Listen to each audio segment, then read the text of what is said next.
बिस्मिल्लाहिर्रहमानिर्रहीम, अस्सलाम वालेकुम। आप देख रहे हैं दिन न्यूज़ हेडलाइंस। आपने जानी तफसीलात में। मैं हूं मिर्ज़ा एहतिशामुल्लाह और मैं हूं आपके साथ मारिया अली। बुलेटिन में सबसे पहले रुक करेंगे कराची का, जहां पर शहर कायद में पब्लिक ट्रांसपोर्ट का निज़ाम तबाह हाल है। जिना रोड पर बेहंगम ट्रैफिक, खराब सिग्नल्स और तजावुजात, ये वो मसाइल हैं जिनको बलूम अमेरिकन जरीदे ने उजागर किया है। अब वहाँ पर क्या तैयारियाँ इंतजामिया की जानिब से की जा रही हैं और कब तक ट्राम सर्विस या फिर दीगर जो मामलात हैं कराची की ट्रांसपोर्ट के, उनको हल करने के लिए इक़दाम उठाए जा रहे हैं। हमारे नुमाइंदे नदीम शहजाद हमारे साथ हैं, जानते हैं उनसे। नदीम, बताइएगा क्या तफसीलात हैं। शहर कायद की बलूम अमरीकन जरीदे ने जो एक रिपोर्ट शाया की थी, जिसके मुताबिक जिना रोड की बात की गई, जहाँ पर हंगम ट्रैफिक की बात की गई थी। शहर को सियासी यतीम करार दिया गया था। यहाँ की ट्रांसपोर्ट सिस्टम के ऊपर नुक्ता एतराज़ रहा कि ये जो है खस्ता हाल है, तबाह हाल है।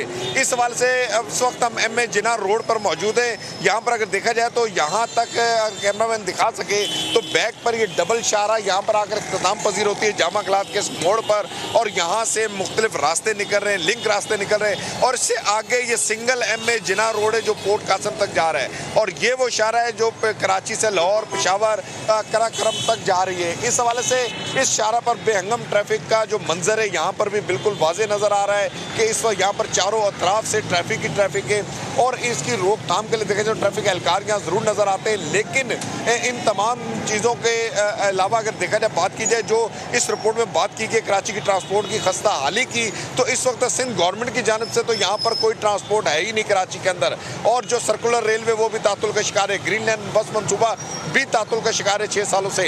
इसके अलावा यहाँ पर जो पब्लिक ट्रांसपोर्ट है वो प्राइवेट सेक्टर्स की है, प्राइवेट है, और इनकी खस्ता हाली पर ही नुक्ता एतराज़ रहा इस जरीदे का कि यहाँ पर जो ट्रैफिक ट्रांसपोर्ट है बिल्कुल बुरी सूरत हाल है, तबाह हाल है, और ट्रैफिक का निज़ाम बेहंगम इसलिए कि हज़ारों गाड़ियाँ शाहराहों पर आ रही हैं, और उसके बाद यहाँ पर बराबर ये शाहराएँ बिल्कुल यहाँ पर तजावज़ात कायम है। इसके अतराफ में जो दुकानदार है वो बैठे हैं, पतारे हैं और फुटपाथ हैं, बड़े बड़े फुटपाथ हैं, और यहाँ से जब ये सिंगल रोड जा रहा है तो इस पर तमाम कराची की मेन हब जो है मार्केट से, होलसेल मार्केट से, सनती और ओल्ड सिटी एरिया, जिस वजह से यहाँ पर ट्रैफिक का रश रहता है, और चारों तरफ से आने वाले रास्ते इस वक्त देखा जाए तो एक रास्ता जो है SM कॉलेज की जानिब से भी आ रहा है, उर्दू बाजार की तरफ से आ रहा है, जामा क्लास की तरफ से आ रहा है, खारादार की तरफ से आ रहा है, और ये वो मेन चौराहा है जहाँ पर इस पूरे रोड पर ऑफिस टाइम के अंदर रश ज़रूर रहता है। लेकिन इसके लिए मेगा प्रोजेक्ट और मेगा प्लान की ज़रूरत है। कराची के अंदर जितनी भी शहरों के अतराफ में रास्ते, फुटपाथ उन्हें खोलने की ज़रूरत है, और इस शहरों को कुशादा करने की ज़रूरत है, और सिंध गवर्नमेंट की जानिब से नई ट्रांसपोर्ट, मेगा ट्रांसपोर्ट के